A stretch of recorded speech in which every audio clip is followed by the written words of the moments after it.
She sounds amazing. What's up everyone? Today we are taking a look at this outrageous 1998 Lamborghini Diablo SV. I'm borrowing this car from a good friend of mine who has a ridiculous collection of Lamborghinis. From V12 flagships to a wide range of tractors, it doesn't get much better than this. So today I'm going to show you around what Lamborghini had to offer in the late 90s and what you can expect to find on a Diablo SV from this era. Now, the Diablo was the successor to the brand-defining Countach, and with it, Lamborghini entered into a new decade of the supercar. The Diablo was built to be more refined, livable, and smoothed out compared to its predecessor, but for those that wanted a more raw experience out of the Diablo, you had the option to order an SV. The SV stands for Super Veloce or Super Fast in Italian, and with this option package, the Diablo's engine was tuned up to 510 horsepower, up from the standard 485, was rear-wheel drive only, came with an adjustable rear wing, dual roof scoops, and several SV insignias on the car, including the option for these giant decals down the sides. Now, despite these upgrades, the SV was actually the lowest priced option of the Diablo lineup when it was released.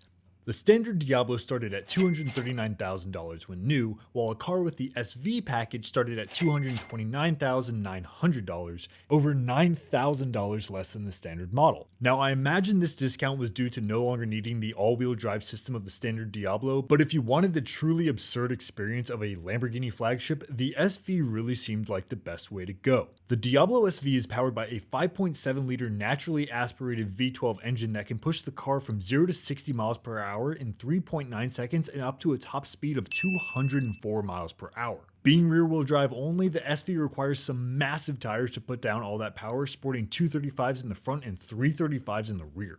The SV really goes all out wherever it can, to where even the windshield wipers have a bit of carbon fiber on them, which, by the way, you don't want to lose this piece because it costs about $1,000 to replace nowadays. The Diablo comes with the iconic scissor doors carried over from the Countach and has a much more intimidating look to it than the standard Diablo, whose original Marcello Gandini design was softened a bit by the executives at Chrysler during its development. It's this striking design that made the SV land on the cover of magazines like Road and Track, as well as games like Need for Speed Hot Pursuit in 1998. It embodies just about everything a young car enthusiast lusts after in an Italian exotic supercar, and it's hard to take your eyes off of it. Now, as cool as it is to look at this car from the outside, let's take a look at the inside. Now, before we can jump inside, we'll need the key, which looks like this. Once she's unlocked, to open the doors on the Diablo SV, you push on this button with your thumb and lift up on the small pocket between the door and the window. The doors are propped open by hydraulics and give a decent amount of room to go butt first into the car and plop down into the seat. One tidbit about this car is that the owner had the steering wheel locked in place for his own positioning, and let's just say it wasn't placed with someone my height in mind, so it's a bit difficult getting my legs in and around the steering wheel. Once you're inside, you can tell that comfort and space was a much higher priority for the Diablo than it was on the Countach. The cabin is much more open and has just enough headroom for me at 6'2" to not be rubbing on the ceiling. The seats are a narrow bucket style with an eccentric design straight out of the late 90s and feature an SV embroidery on the headrest. They're a bit of a tight squeeze, but a great reworking of the original Countach seat design in my opinion. Looking at the steering wheel, you have your Lamborghini Charging Bull logo in the center, as well as thumb-controlled horn buttons on either side. In the gauge cluster from left to right, you have your oil temp, your oil level, speedometer maxing out at 220 miles per hour, a tachometer redlining at 7,500 RPM, a temperature gauge, and your fuel gauge. The Diablo SV comes with a dogleg 5-speed manual gated shifter, which sounds like this.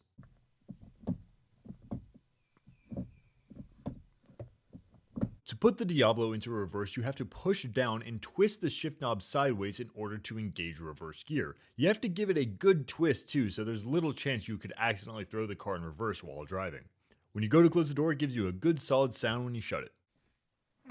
In the center console, you will find the famous Alpine stereo, which is a must-have for your Lamborghini if you wanted to live the poster car fantasy. Below it, there are your climate controls, a lighter port, buttons for lights, windows, the fuel door, and finally at the bottom there are active suspension controls for setting how stiff or soft you want your ride to be.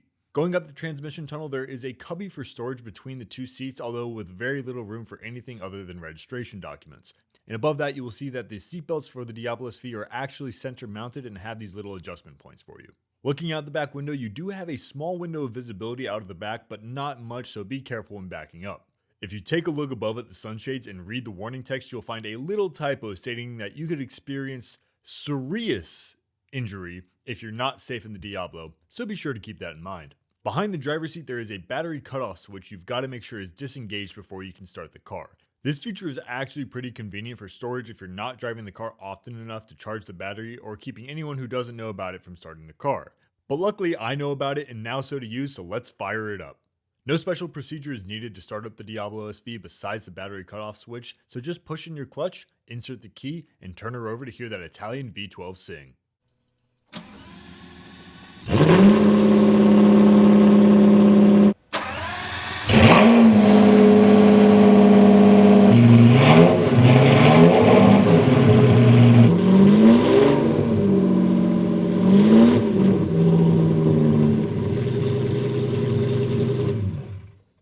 Needless to say, this car is really loud.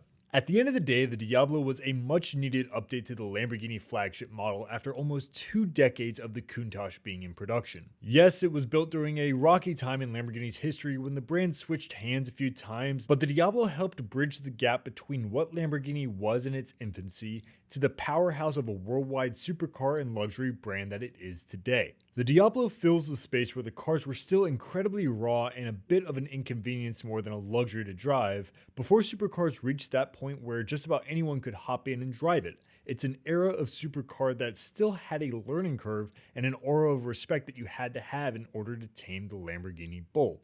The Diablo may not have had the same cultural impact as the Countach, but I believe it is a very fitting successor to holding the V12 flagship torch, and its appreciation will continue to grow as years go by. The car sounds incredible, it can look either sleek or vicious depending on which trim package it has, and it does a great job at being a truly raw Lamborghini. So on that note, it gets a thumbs up of approval from me. I hope you enjoyed this video and be sure to subscribe to see more up close looks and details on some of the best cars in the world. Thanks for watching and I'll see you next time.